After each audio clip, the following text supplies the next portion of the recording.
two young men from the American South, two voices that would change the world, and a moment in a modest studio in Memphis that united the king and the man in black forever. Today, you're going to step inside that room, feel the guitar strings, hear the echo of the piano, and discover how a friendship was born that represented the true spirit of rock and country. In this story, filled with emotion and mystery, you'll be transported into a soundscape and a piece of history, sparking curiosity. Who were these two? How did their paths cross? And why does it matter? The American South, early 1950s. Dirt roads, cotton fields, and the distant sound of radios blending gospel, blues, and country.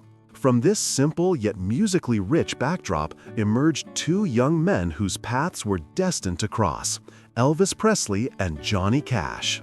Before fame, before the bright lights of the stage, there were just two boys with the same dream: to sing what they felt and turn their lives into music.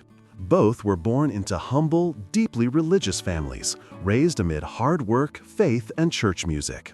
This spiritual foundation would shape their musical styles and, without them realizing it, become the bond that would unite them forever. Elvis Aaron Presley was born in Tupelo, Mississippi in 1935. The only surviving child from a twin birth, he grew up listening to religious hymns and blues on local radio stations. His father, Vernon, struggled financially, and the family moved several times in search of work. Music was his constant refuge. Elvis was captivated by the powerful voices of gospel singers and the driving rhythm of rhythm and blues, sounds he would later blend with country to create the music that would change the world. He was a shy boy, but full of energy and artistic sensitivity. Johnny Cash was born 3 years earlier, in 1932, in Kingsland, Arkansas. The son of farmers, he worked from an early age in the cotton fields. His childhood was also marked by poverty, but music accompanied him through long workdays. The songs his family sang in the fields were both comfort and spiritual strength. Johnny grew up with a deep, resonant voice that carried the pain and hope of the simple people of the South. Like Elvis, his connection to gospel music was profound. Both believed that music could be a form of prayer, a path toward redemption and expression. These two young men, separated by just a few states and a few years, grew up in nearly identical worlds. As the 1950s began pulsing with new sounds, destiny started to align them. Memphis, Tennessee, became the crossroads for voices eager to change the direction of American music. It was there that Sam Phillips, owner of Sun Records, believed that if he could combine the energy of black music with the mainstream appeal of white country, he could create something revolutionary. He was searching for what he called a sound that nobody's ever heard before. In 1954, Elvis Presley walked into the small Sun studio to record a song as a gift for his mother. Sam Phillips heard the young man and realized there was something special about him. Elvis mixed everything he loved: church gospel, street blues, and the country music from radio shows. When That's All Right aired on a local radio station, the audience went wild. The studio phone didn't stop ringing. A new sound had been born, and the name Elvis began to echo far beyond Mississippi. Meanwhile, Johnny Cash was serving in the U.S. Air Force, stationed in Germany. There, he bought a guitar and began writing his first songs. When he returned to the United States in 1954, he already knew what he wanted: to record at Sun Records. He knocked on Sam Phillips's door and presented himself with a simple, direct style. Different from Elvis, yet equally authentic. His first recording, Hey Porter, paved the way for Cry, Cry, Cry, and soon after, Folsom Prison Blues. Success came quickly, and the name Johnny Cash began to appear on the same posters as Elvis. The two met in person around 1955 in Memphis. Johnny later recalled that before that, he had seen Elvis perform on a makeshift truck stage during a local event in a store parking lot. The memory was vivid. The blonde, skinny boy with a spark in his eyes and an energy that seemed to pour straight from his soul. Johnny was struck by Elvis's stage presence, and that moment marked the beginning of a mutual admiration. When they finally met, both were artists under Sun Records, sharing the same creative space. In the label's hallways, between rehearsals and laughter, conversations about music, faith, and life blossomed. Elvis was outgoing, playful, and charismatic. Johnny was more reserved and introspective, but genuinely curious. Despite their different temperaments, there was respect and empathy. Each recognized in the other the same desire to express raw emotion through music. As Elvis began gaining national fame with Heartbreak Hotel and TV appearances, Johnny was establishing himself as the new voice of American country. Both had increasingly busy schedules, yet they kept meeting on joint tours organized by Sun Records. At many Southern shows, their names appeared side by side on posters: Elvis Presley, Johnny Cash, Carl Perkins, and Jerry Lee Lewis. That camaraderie strengthened their bond. The road, the modest hotels, the long travels, and the small stages forged a friendship that went beyond music. The most beautiful part of that first phase was that there was no competition.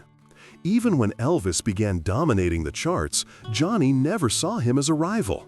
He saw him as a friend, a young man who, like him, came from the same dry land, the same simple churches, the same songs of faith. That mutual understanding kept their respect alive throughout their lives. And you, what do you think? Did this friendship grow more from the faith they shared or from their mutual musical respect? Leave your opinion in the comments. I'd love to know how you see this connection between Elvis and Johnny Cash. What few knew at the time was that behind the image of rising stars were two men dealing with the weight of fame and a deep desire to stay true to their roots. That search for authenticity, born in the fields and churches of the South, was the true link between Elvis Presley and Johnny Cash. And it was this spiritual and emotional foundation that set the stage for the historic moment that would soon follow: the legendary meeting at Sun Records that would forever change the history of music.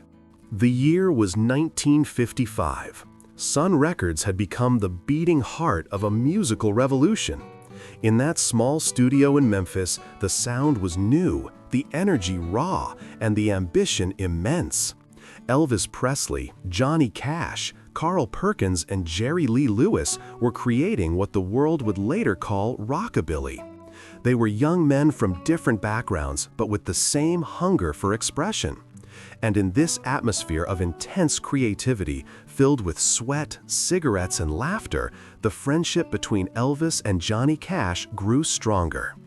During this period, Sun organized small tours known as package shows, where several artists from the label performed on the same night.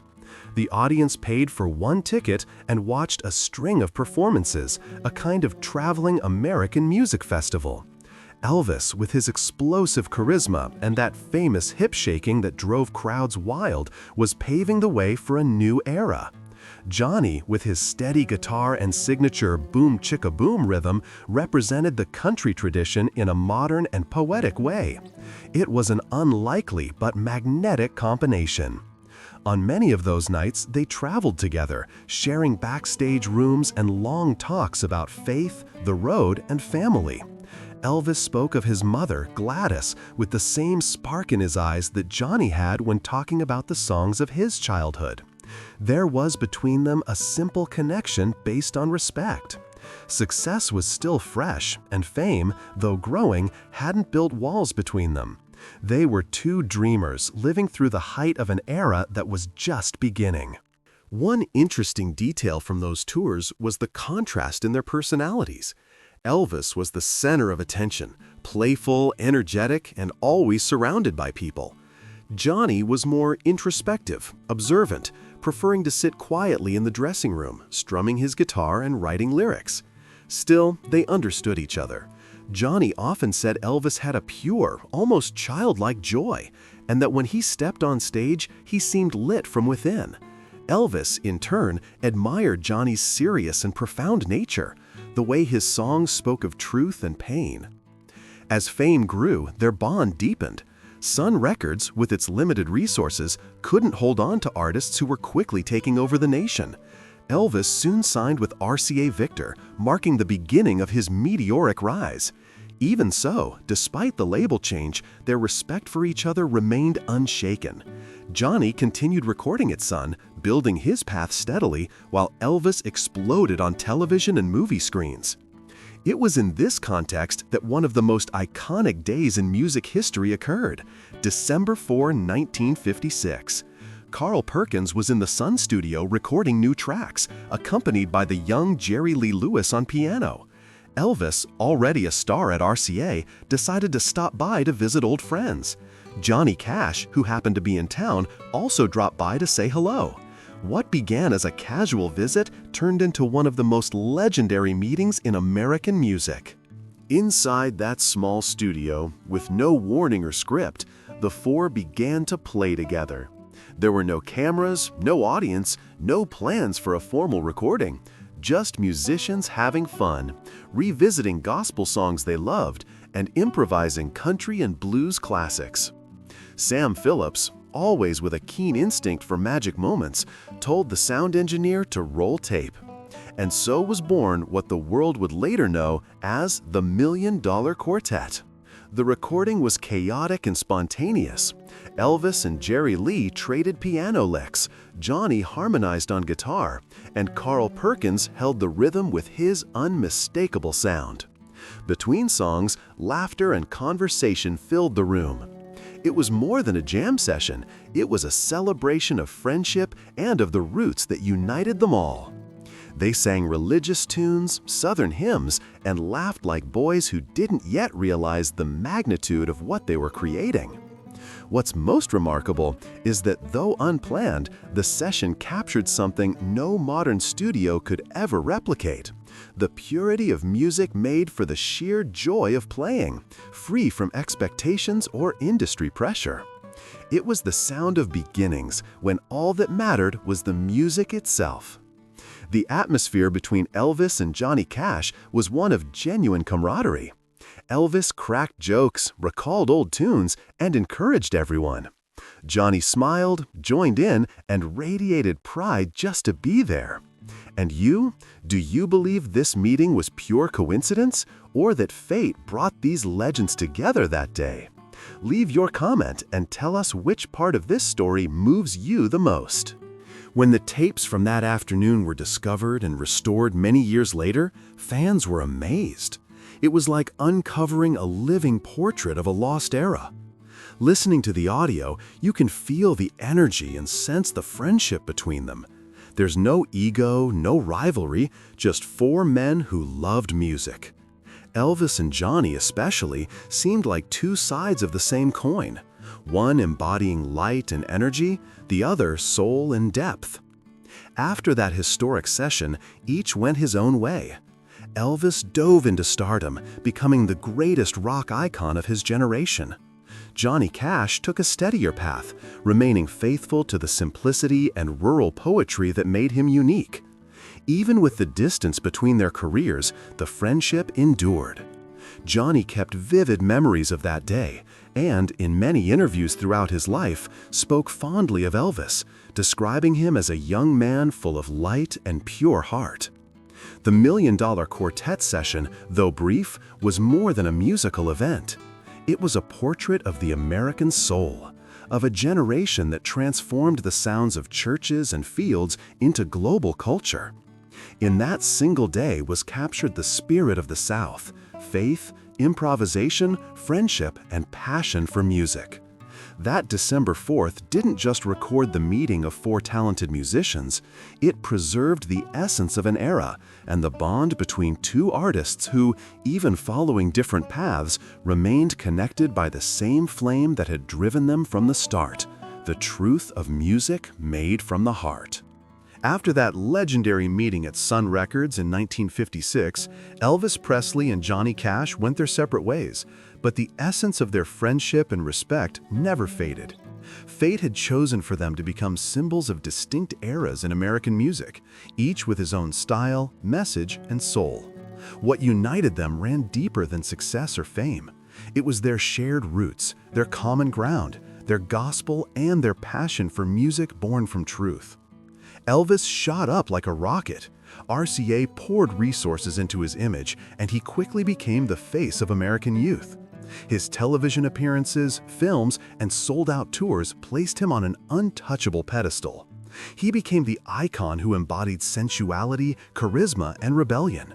Yet behind the spotlights, Elvis remained the gentle, sensitive man who loved gospel music and appreciated simple people.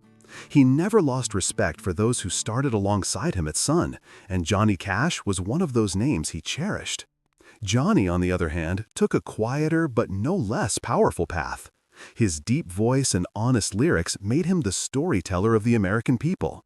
While Elvis conquered the world through spectacle and showmanship, Cash delved into songs about faith, guilt, love, and redemption. His career was built on authenticity. He didn't try to please, he simply spoke his truth. That honesty connected him to audiences on a deeper, spiritual level. Even though they didn't meet often after fame took over, a lasting bond of admiration remained between them.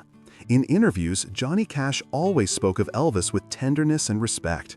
He remembered the boy full of joy and energy and said Elvis possessed something no one else had, a natural light, a gift that captivated everyone. Johnny saw Elvis as someone genuinely happy when surrounded by music, a man who loved to sing more than anything. Elvis, in turn, deeply admired Johnny Cash's talent and integrity. Even while living in different corners of the industry, he recognized the strength of his friend's artistry. To Elvis, Cash represented the heart of the South, the essence of soul-born music, unpolished and true. When Elvis performed in Las Vegas or starred in grand productions, he always made time to sing old gospel hymns, the same kind of music that had first bonded him to Cash. It was a constant reminder of where they came from and what truly mattered. The late 1960s brought profound change for both. The world was shifting, and so was music. While rock was evolving into new forms and country was being redefined, Johnny Cash experienced one of the most powerful moments of his career, the concerts at Folsom and San Quentin prisons.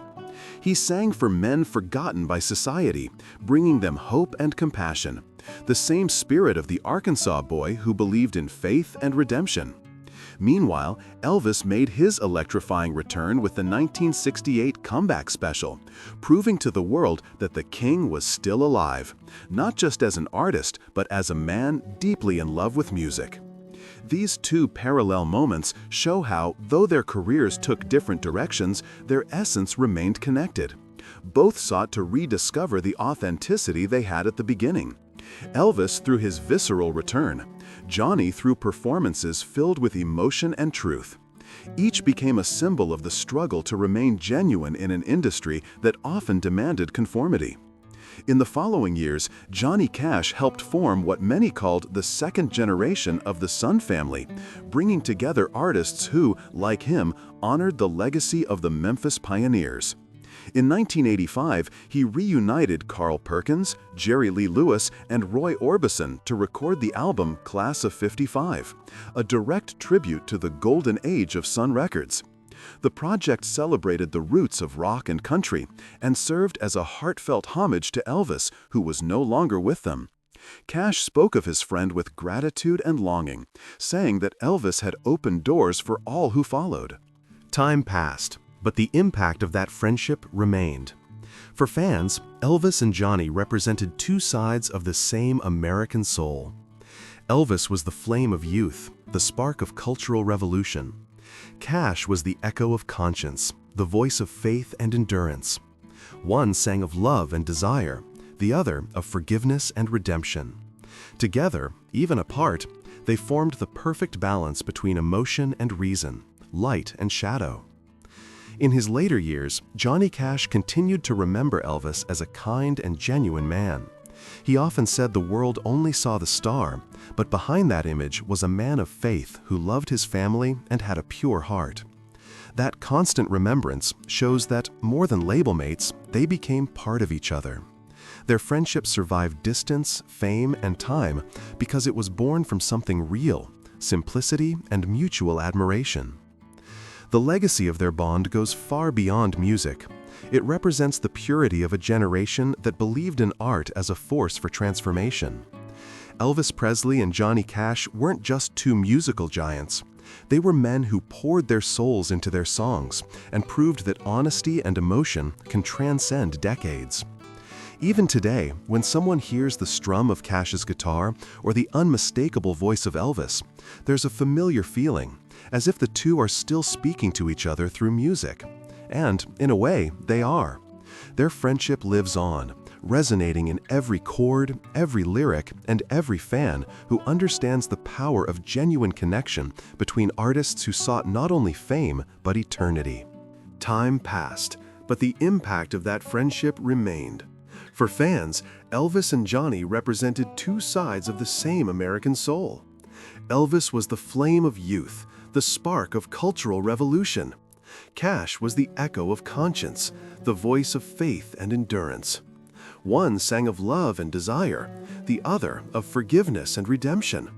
Together, even apart, they formed the perfect balance between emotion and reason, light and shadow. In his later years, Johnny Cash continued to remember Elvis as a kind and genuine man.